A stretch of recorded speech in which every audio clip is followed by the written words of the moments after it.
ورنہ میں نہیں جیتا پھر شمر کو ہوگا معلوم کون ہے یہ معصوم کون ہے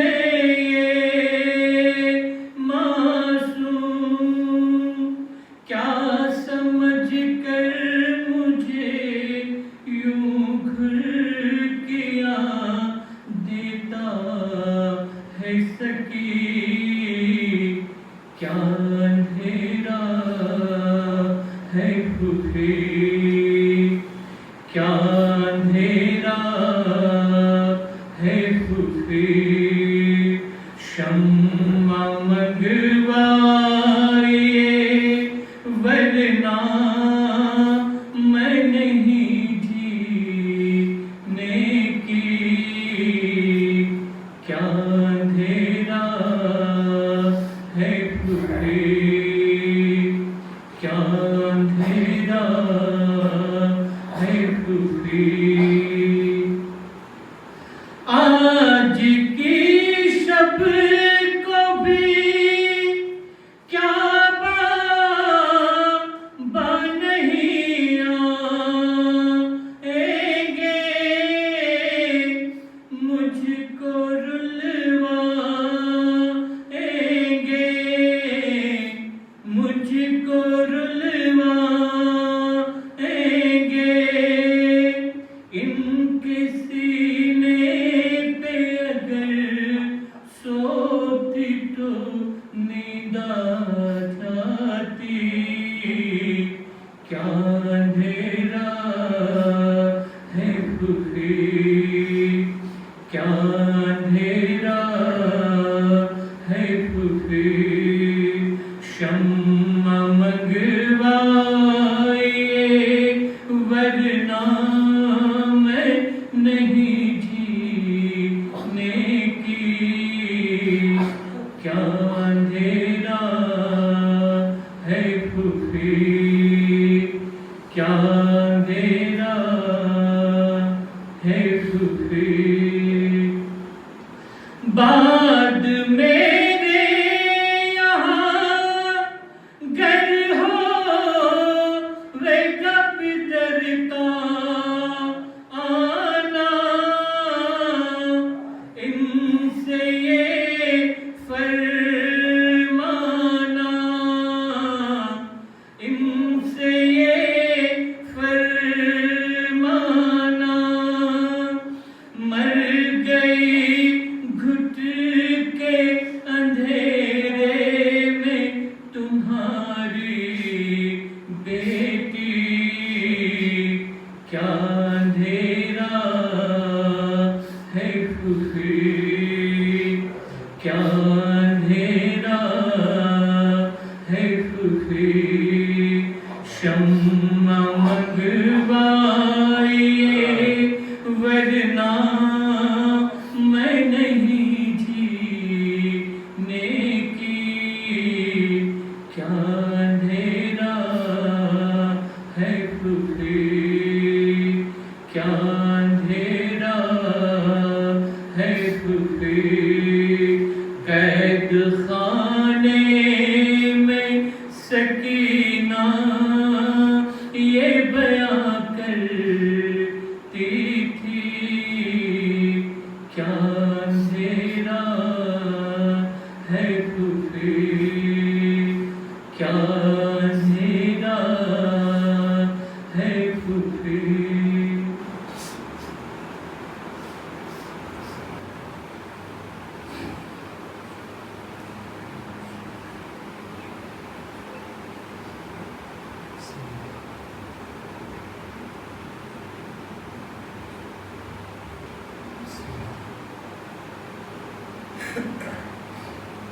أعوذ بالله من الشيطان الرجيم بسم الله الرحمن الرحيم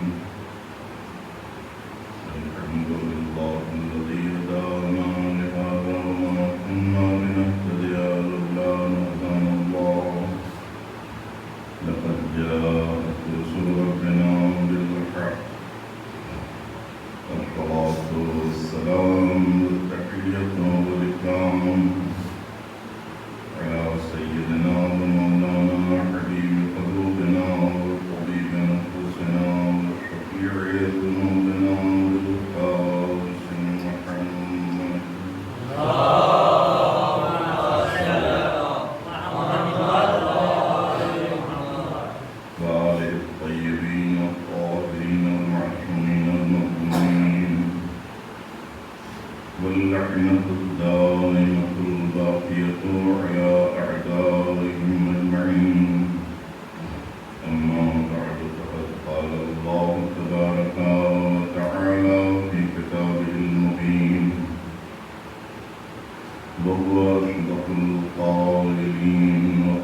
بسم الله الرحمن الرحيم يوم ندعو كل أناس بإمامهم صلاة محمد وعلى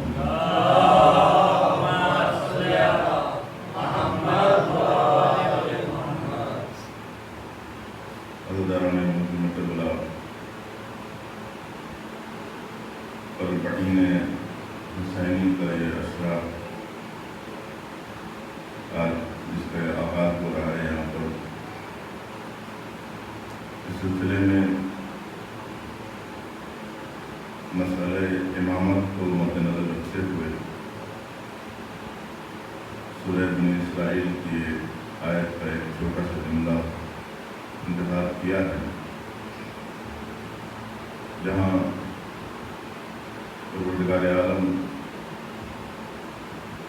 سبھی انسانوں کو متوجہ کر رہا ہے کہ یوم ندعو کل اناس بإمامہم، ایک دن وہ ہوگا جب ہم سبھی لوگوں، اناس یعنی سارے انسان، کوئی مذہب، کوئی ملت، کوئی فرقہ نہیں، کل اناس، ہم بلائیں گے ہر انسان کو اس کے امام کے ساتھ۔ اب یہاں لفظ انسان کا یہ مطلب نہیں ہے کہ اس انسان سے مراد مرد ہو۔ انسان جب لفظ استعمال کیا جائے تو اس میں مرد و عورت سبھی شامل ہیں۔ آدمی کہا جائے تو مرد و عورت دونوں شامل ہیں، یعنی عورتوں کو بھی آدمی کہا جاتا ہے اور مردوں کو بھی آدمی، اسی طریقے سے انسان، اناس انسان کی جمع ہے، یعنی ایک انسان، بہت سے انسان، اناس۔ یوم ندعو کل اناس بإمامہم، کہ ہم بلائیں گے، پکاریں گے ہر انسان کو اس کے امام کے ساتھ۔ یہ آسان مرحلہ نہیں ہے۔ اس سلسلے میں بہت سے لوگوں نے اعتراضات بھی وارد کیے کہ یہاں پر جو لفظ امام ہے، اس سے مراد یہ امام نہیں ہے جیسے امام علی، امام حسن، کیونکہ اس سے مراد جو ہے وہ نام اعمال ہے، کیونکہ آیت کے بعد کا جو دوسرا، اسی آیت میں جو دوسرا جملہ ہے کہ فمن اوتیٰ کتابہ بیمینہ، اس سے یہ روشنی مل رہی ہے کہ یہاں پر امام سے مراد عمل نامہ ہے۔ لیکن مسئلہ یہ ہے کہ آیت جو کہہ رہی ہے کہ یوم ندعو کل اناس بإمامہم، کہ ہم بلائیں گے ہر انسان کو اس کے امام کے ساتھ۔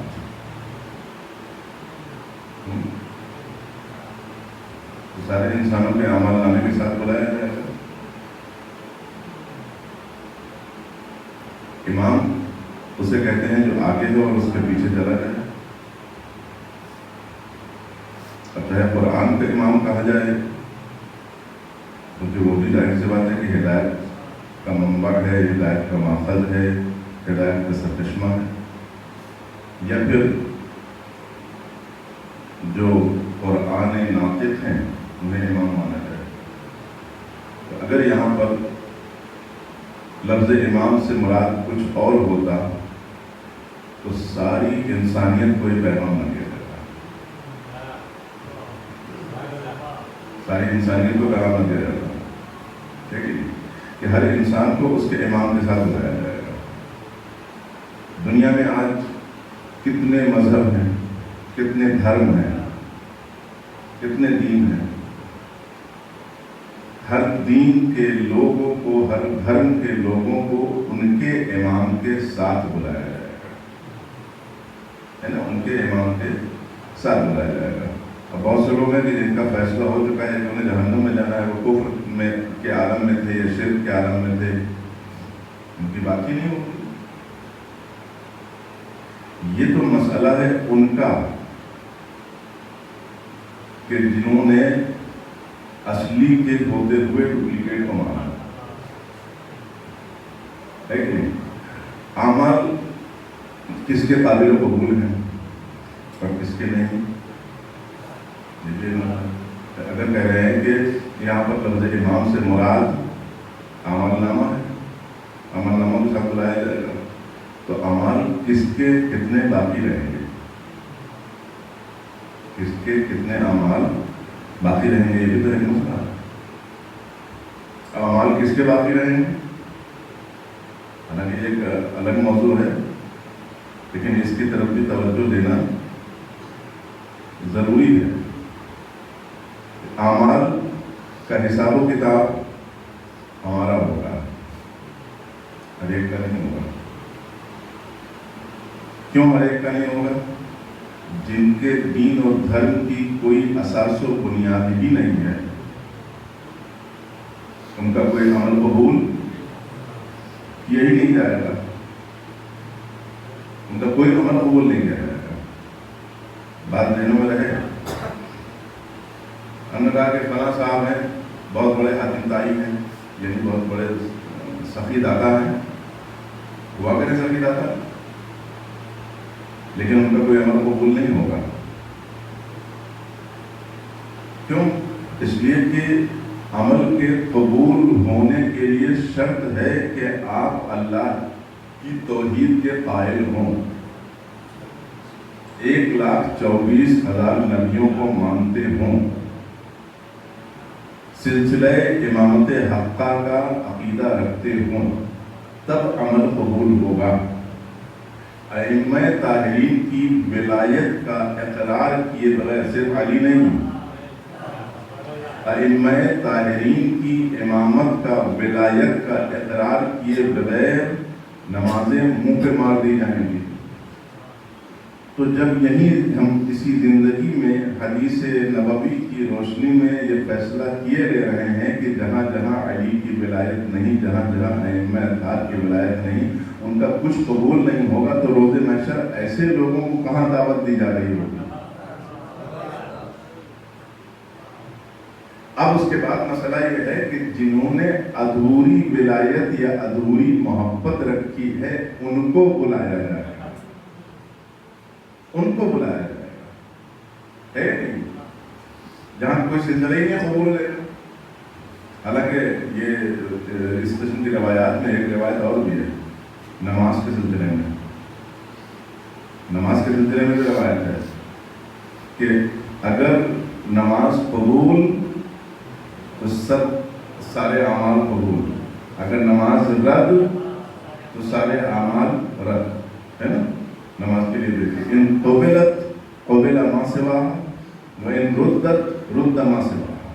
اگر نماز قبول ہو گئی تو یہ ایک ہمیں فیصلہ مل رہا ہے یہاں سے، ایک نتیجہ مل رہا ہے یہاں سے کہ نماز پڑھنے پر بھی اگر قبول نہیں تو جو نماز نہ پڑھ رہا ہو، سوچنے کی ضرورت ہے کہ نماز پڑھی اور قبول نہ ہوئی تو کوئی عمل قبول نہیں ہوگا. تو جس نے نماز ہی نہ پڑھی، ہے نا فیصلہ. تو یہ ایک الگ کسی بات آ گئی بیچ میں. تو ائمہ اطہار علیہ السلام کی ولایت بہت ہی زیادہ اہمیت رکھنے کے لائق ہے. اس کو ہم سمجھیں کہ کیا ہے امام اور کیا ہے ان کی ولایت. ولایت کو سمجھنا بھی ضروری ہے.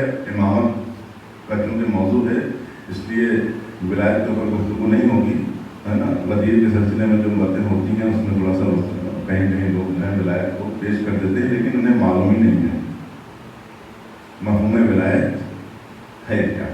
بہرحال تو امام کا مسئلہ، بلائے جائیں گے. کس کے ساتھ بلائے جائیں گے؟ جن کو آپ نے اپنا امام مان رکھا ہے ان کے ساتھ بلائے جائیں گے. ہے نا بات صحیح؟ اب ہم نے کس کو اپنا امام بنایا اور آج ہمارا کون امام ہے؟ آج جو ہمارے امام ہیں اس امام کے امام کا نام تھا امام حسن عسکری. امام حسن عسکری کے امام کا نام تھا امام علی النقی. ان کے امام کا نام تھا سب کے سب. امام مہدی نے کس کے پیچھے نماز پڑھی؟ امام مہدی نے کس کے پیچھے نماز پڑھی؟ یہ نہ کہیے گا کہ وہ تو ابھی بالغ نہیں ہوئے تھے، ان کے بابا کا انتقال ہو گیا. یہ گھرانہ عام گھرانوں سے الگ ہے. یہ گھرانہ عام گھرانوں سے الگ ہے. یہاں پر عبادت کے لیے بالغ ہونے کا انتظار نہیں کیا جاتا. یہاں تو جو ابھی پیدا ہوا ہے بچہ، وہ پیدا ہوتے ہی سر سجدہ معبود میں رکھ کر آواز دیتا ہے کہ بلوغ کا انتظار تمہارے لیے ہے. یہ گھرانہ آل محمد کا ہے. یہ گھرانہ آل محمد کا ہے. یہاں پر بلوغ کا معاملہ نہیں ہے کہ جب بالغ ہو جائیں گے تب. تمہارے وہ گھر کے بچے اور ہیں، اس گھر کے بچے اور ہیں. اس کی اپنے اور پرائے سب نے فریقین کی کتابوں نے تصدیق بھی کی ہے کہ یہ آئے ہیں اور آتے ہی جو ہے سر سجدہ معبود میں رکھا ہے. ان کے اوپر بھی کوئی تکلیف نہیں ہے. اب اسی کے مد مقابل بہت سی چیزیں بہت سے دنیاوی اماموں کے لیے گڑھ کے بیان کی جانے لگی. گڑھ کے بیان کی جانے لگی. بہرحال سچ سچ ہی ہوتا ہے، جھوٹ جھوٹ ہی ہوتا ہے نا. تو اس قسم کی باتیں بہت سی اس میں الجھنے کی ضرورت نہیں ہے. مسئلہ امام تو یہ وہ سلسلہ ہے کہ جس میں ایک نے اپنے بابا کے پیچھے نماز پڑھی، لیکن مسئلہ یہ ہے کہ امام مہدی امام حسن عسکری کے پیچھے، امام حسن عسکری امام علی النبی کے پیچھے یہ سلسلہ چلتا چلا جائے گا. کہاں تک؟ علی. علی کا امام کون ہے؟ ذات نبوت ہے. ذات نبوت ہے. اس سلسلے نے کسی بھی دنیاوی امام کی ابتدا میں نماز ادا نہیں کی ہے اور کر بھی نہیں سکتا. کر بھی نہیں سکتا. اس کی دلیل پہ موجود ہے.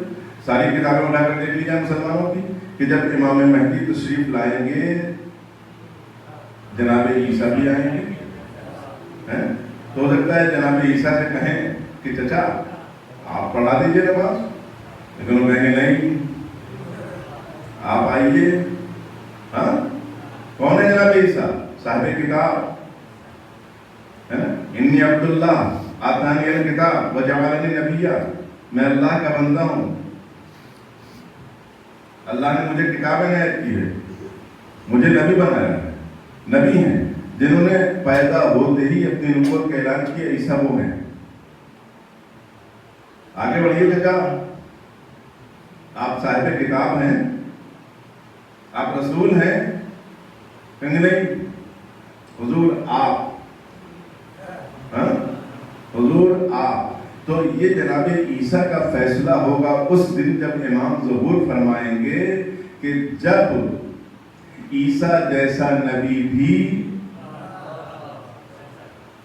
خلیفہ رسول کے سامنے، وہ خلیفہ کی جو برحق ہے، جو نبی کا برحق خلیفہ ہے، اس کی موجودگی میں یہ کہوں کہ جو مصطفیٰ کا برحق خلیفہ ہے، اس کی موجودگی میں مصلی امامت پر قدم نہیں رکھ سکتا. تو جب ساری کتابوں میں یہ لکھا ہوا ہے تو مسلمانوں سمجھو کہ علی مصطفیٰ کے بجائے کسی اور کی اقتداء میں نماز کیوں کر ادا کر سکتے ہیں؟ کیونکہ مصلی پر یہ مصطفیٰ جمتے ہیں یا پھر نائب مصطفیٰ جمتا ہے. سلوات پڑھیں تو محمد و آل محمد.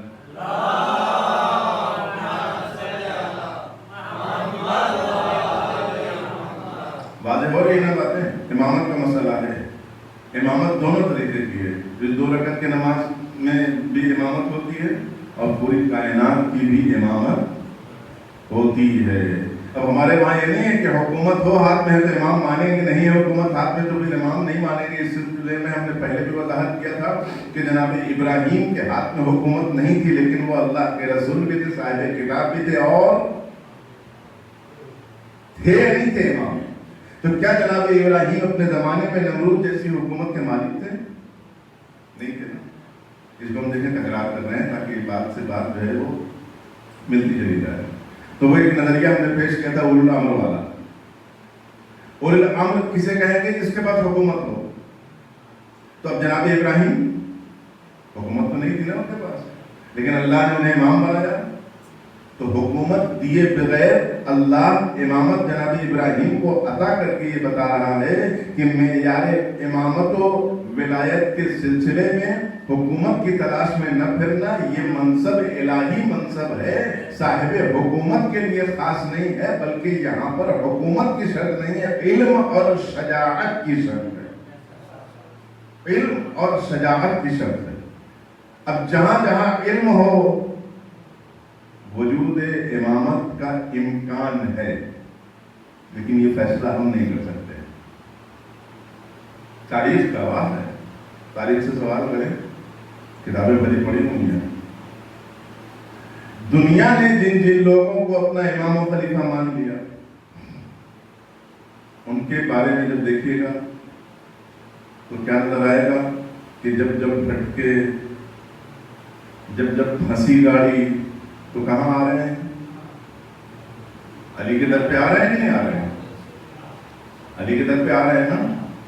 کوئی بھی مسئلہ شریف پھنس گیا، قرآن کی تفسیر نہ بیان کر سکے، اللہ کی وحدانیت ثابت نہ کر سکے، اللہ کا وجود ثابت نہ کر سکے، کہتا ہوں ابا کا مطلب کیا ہے، اس کو جب میں نہ بیان کر سکے تو کہاں آئے؟ علی کے در پر آئے۔ یعنی جب علم کی گتھی نہ سلجھی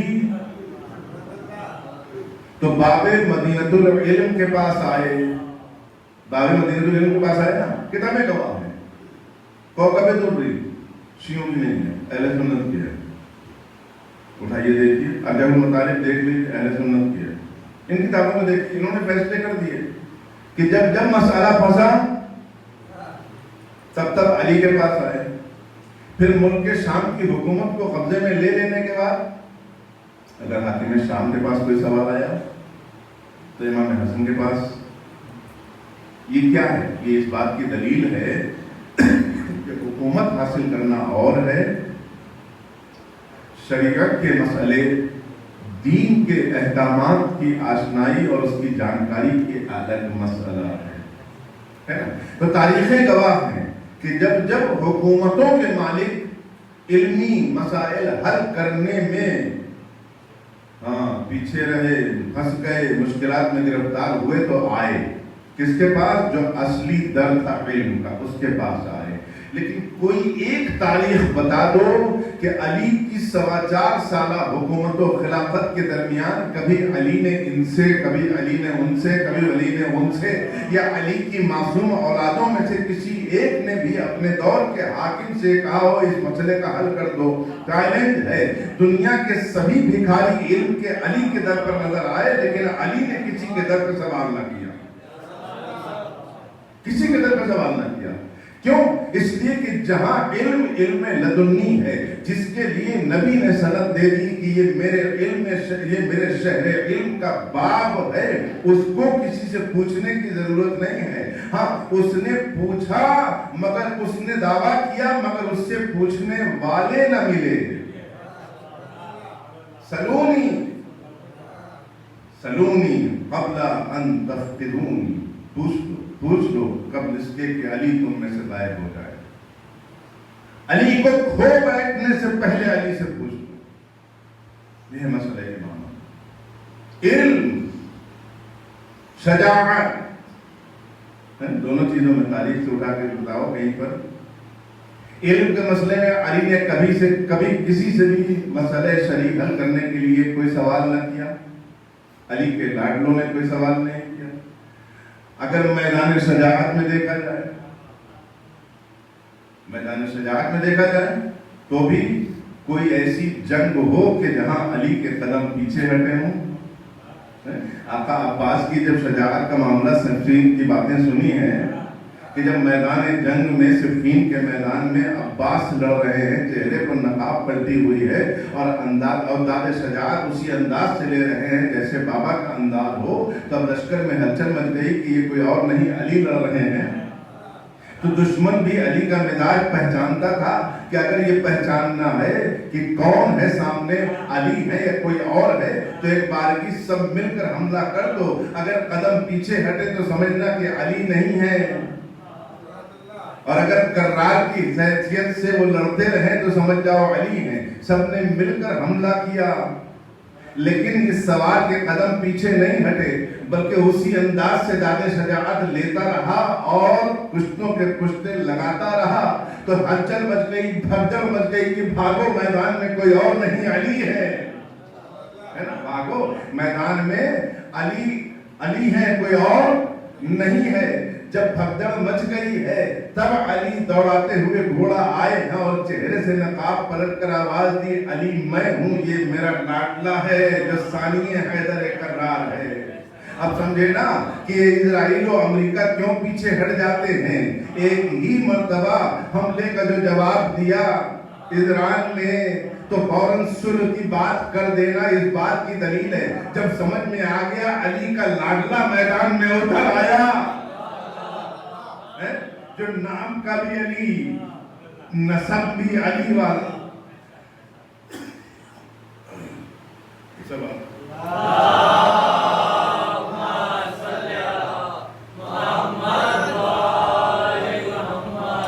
نسب بھی علی والا, نام بھی علی, اور سلسلہ ہی نہیں ہے, صرف نام ہی نہیں ہے بلکہ شجاعت بھی وہی ہے.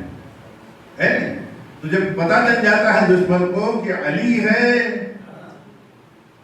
علی کے نقش قدم پر چلنے والا ہے یا علی کا لاڈلا ہے, تو بھاگتا ہے. سوچئے نا, دشمن آج آپ دیکھ لیجیے جو حالات حاضرہ ہیں اس کے اوپر گفتگو تھوڑی بہت تو ہونی چاہیے, کیونکہ یہ بھی آج جو ہے وہ ہماری سربلندی کا راز ہے. آج دنیا جو ہے وہ ایران کر رہی ہے. آسٹریلیا میں مظاہرہ ہو رہا ہے, سڈنی میں مظاہرہ ہو رہا ہے, کسی کے سینے پر شاہ سلمان, محمد بن سلمان کسی کا فوٹو ہے. جس طریقے سے کل فضیلت علی پہ تہرے پردے ڈالے گئے لیکن دنیا علی کو چھپا نہ پائی, دھیرے دھیرے آج ساری کائنات علی کر رہی ہے. ویسے ہی ایران کو, خامنئی کو آتنکوادی کی فہرست میں داخل کرنے والے آج ان کی عقل حیران ہے کہ سبب کیا ہے. نہ قطر کے حاکم کی تصویر کسی کے پاس ہے, نہ سعودی عرب کے حاکم کی تصویر کسی کے پاس ہے. اگر ہے تو حزب اللہ کے حسن نصر اللہ کی ہے, قاسم سلیمانی کی ہے, سید علی خامنئی کی ہے. یہ اس بات کی دلیل ہے تمہارے ظلم سے, تمہاری طاقت سے, تمہاری پاور سے نہ علی دبایا جا سکا ہے اور نہیں علی والے دبائے جا سکتے ہیں. آج حج کی تعداد کو دیکھو, حاجیوں کی تعداد دیکھو, مختصر سے زائرین کو سعودی عرب سنبھال نہیں پاتا. کروڑوں کا مجمع کربلا میں پہنچتا ہے اور نہ کسی کی موت واقع ہوتی ہے, نہ کسی کا حق چھینا جاتا ہے, نہ کسی کا سامان چوری ہوتا ہے, بلکہ بھوکے جاتے ہیں, پیٹ بھر کے واپس آتے ہیں. پانی ہر جگہ بکتا ہے, کربلا میں فری میں پلایا جاتا ہے. غور کرنے کا مقام ہے, کیا چیز ہے یہ زیارت اربعین. یہ مشی نہیں ہے, یہ مشی نہیں ہے. کیا ہے یہ؟ آپ اپنا کوئی جواب دیجئے, جلدی آگے بڑھیں. نجف سے کربلا کے بیچ میں کون سا منظر پیش کیا جا رہا ہے؟ نجف سے کربلا کے بیچ میں جس نے ابھی تک اسلام کو نہ سمجھا ہو, جس نے اخلاق اسلامی کیا ہے نہ سمجھا ہو, جس نے اسلام کے بتائے ہوئے کردار کو نہ سمجھا ہو, جس نے اسلام کے سخاوت کے طریقوں کو نہ سمجھا ہو, جس نے مومن کی صفت کو ابھی تک کتابوں کی روشنی میں یا خطیبوں کی زبانوں سے نہ سنا ہو, وہ جائے اور نجف سے کربلا کے بیچ میں چل کر سمجھ میں آ جائے گا اس کی کہ مصطفیٰ کیا ہے, شریعت مصطفیٰ کیا ہے, قرآن کے احکام کیا ہیں. اگر سب کو ایک جگہ دیکھنا ہے تو سعودی عرب میں نہیں, نجف اور کربلا کے بیچ میں دیکھ لو, وہیں قرآن کے احکام نظر آئیں گے, وہیں نبیوں کے تمام سنتیں نظر آئیں گی. اگر پورا اسلام دیکھنا ہے تو نجف سے کربلا کے بیچ میں, نجف سے کربلا کے بیچ میں دیکھو. سعودی عرب میں حاجی لاپرواہی کی بنا پر مر جاتے ہیں, کربلا میں غور کیجیے گا. یہ اربعین کا کیا ہے معاملہ, اس کی طرف بھی روشنی ڈالنا ضروری ہے کہ یہ بھی فخر کا مقام ہے. اللہ سب کو توفیق دے, سب کو توفیق دے اور حفاظت کرے پروردگار عالم ظاہرین اربعین کی, دشمنان اسلام, دشمنان عزا کو نیست و نابود فرمائے. صلوات پڑھیں محمد و آل محمد.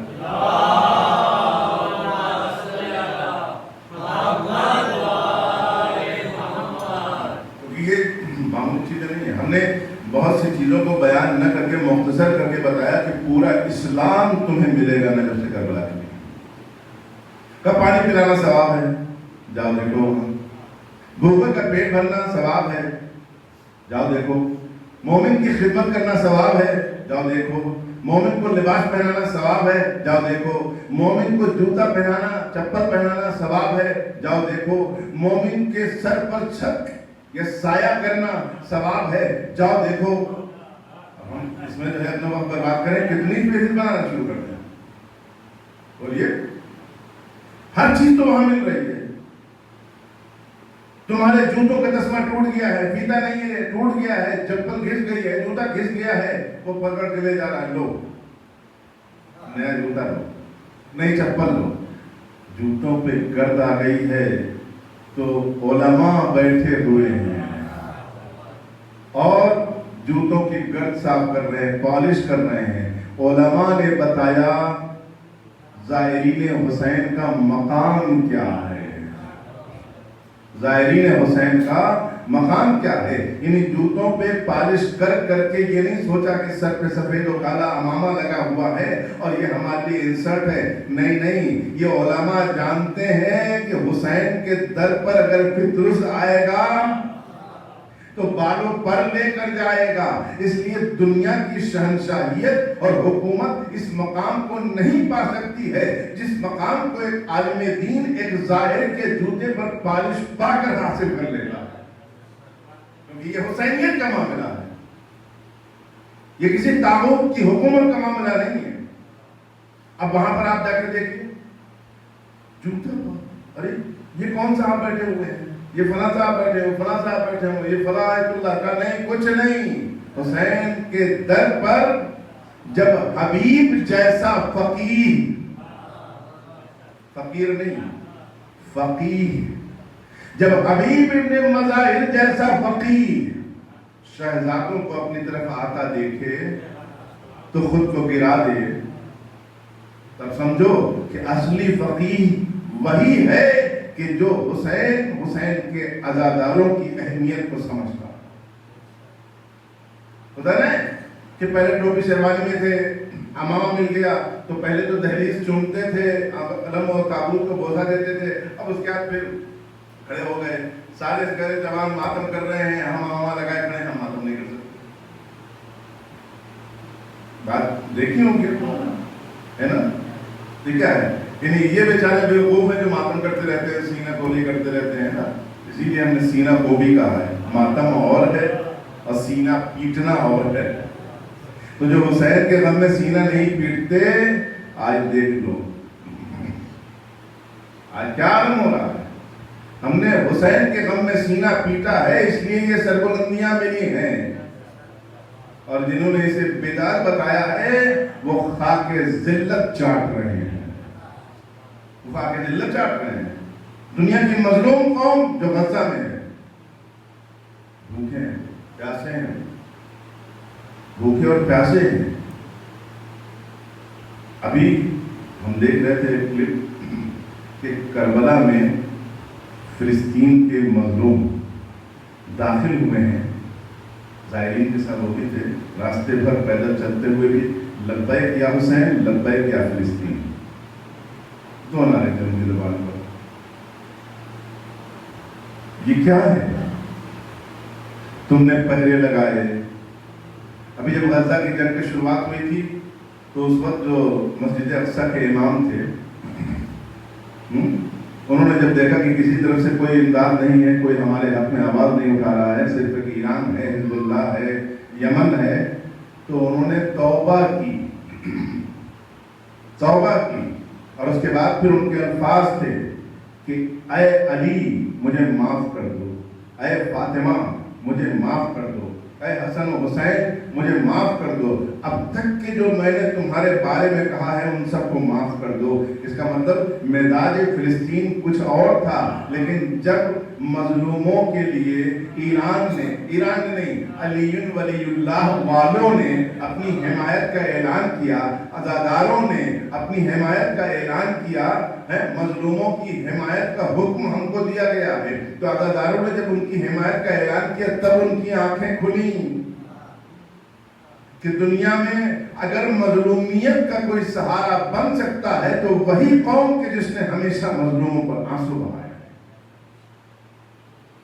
جس نے مظلوموں پر آنسو بہائے ہیں۔ لہذا آپ کا یہ آنسو بہانا دو طرح کا ہونا چاہیے، اس میں مذہب اور عقیدت بھی ہونی چاہیے اور سیاست بھی ہونی چاہیے۔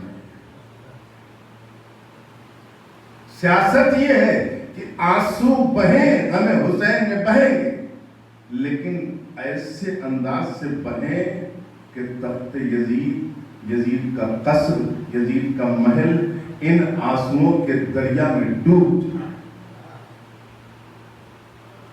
اگر طاغوتی حکومتیں عزاداروں کے آنسوؤں کے سمندر میں نہ ڈوبی تو پھر تم سچے عزادار نہیں۔ آج یہ عالم عزاداروں کے آنسوؤں میں ڈوبتا جا رہا ہے، اور سب کو یہ اعتراف ہے کہ حق پر کون ہے، باطل پر کون ہے، حق پر کون ہے اور باطل پر کون ہے۔ بہرحال انشاءاللہ امامت کے سلسلے میں باتیں اور بھی ہوں گی کل، چونکہ آج جو ہے وہ بہت ہی اہم اور حساس شب ہے، بہت ہی حساس شب ہے۔ جس وجود نادنین سے آج تک اسلام خراج عقیدت لے رہا ہے،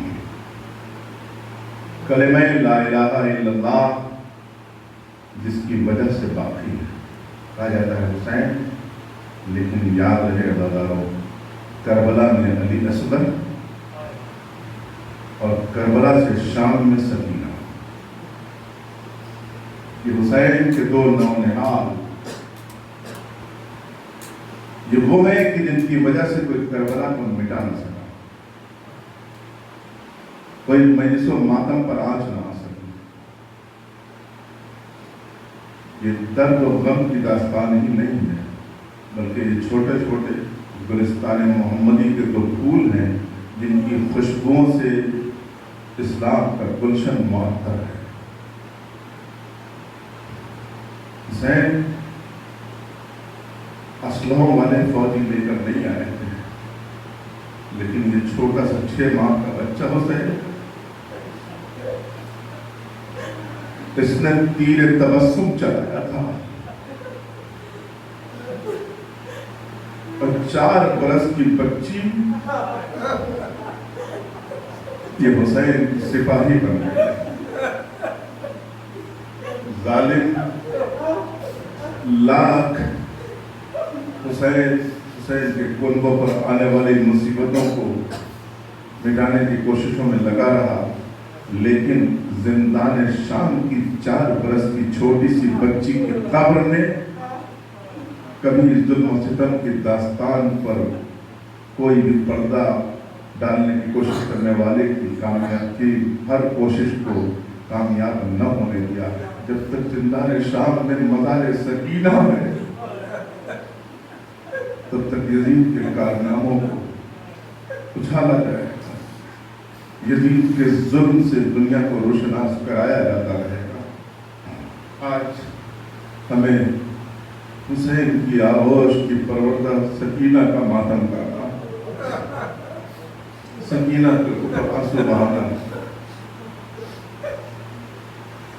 چھوٹی سی بچی نے عالم انسانیت کو جھنجھوڑ کر رکھ دیا ہے۔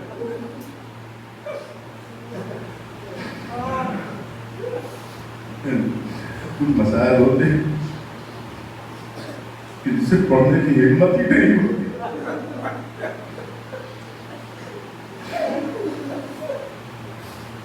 صرف علی اکبر کی شہادت میں درد نہیں، صرف علی اکبر کی شہادت درد نہیں ہے، یہ مظلومہ جس کا ایک تابوت ہے، سمجھتے ہیں کہ 4 برس کی بچی کے تابوت کا سائز یہی ہونا چاہیے۔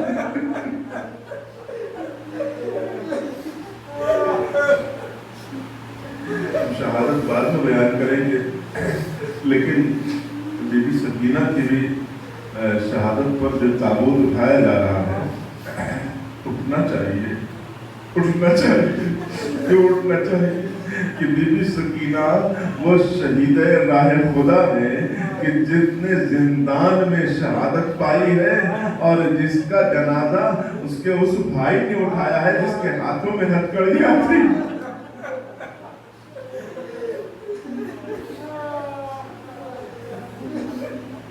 مسلمانوں میں کیا ہوتا ہے, ہمارے وہاں کیا ہوتا ہے, جنازہ اٹھایا جاتا ہے تو جنازے میں جسم نمایاں نہیں ہوتا ہے نا, لیکن زندان شام میں سکینہ کے لیے کوئی تابوت نہیں بنایا گیا. بھیا کے ہاتھ سکینہ کا تابوت بن گئے.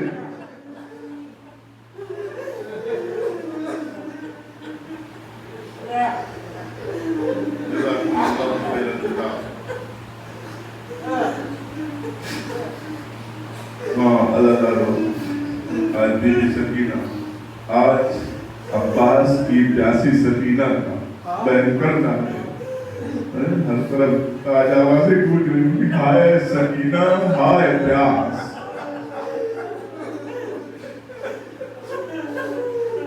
ہائے سکینہ ہائے پیاس. اب ہم آئے شام غریبہ میں. شام غریبہ کے مسائل آپ نے سنے ہیں. شام غریبہ میں زوجہ حر کو کچھ کھانے پینے کی چیزوں کے ساتھ پانی کے ساتھ بھیجا گیا. اس نے آ کر جناب زینب کے سامنے رکھ دیا. اب جناب زینب نے سکینہ کو بٹھا دی. کیوں؟ اس لیے کہ گھر کا دستور یہ ہوتا ہے کہ بچوں کو آگے کیا جاتا ہے. جناب زینب جانتی ہے نا کہ بچی پیاسی ہے. سکینہ بیٹی پانی آ گیا, پانی آ گیا. ہاں, سکینہ نے کیا کہا ہوگا, وہ بھی اماں مجھے چھوٹا سمجھ کر بلایا ہے نا, ارے میرا بھیا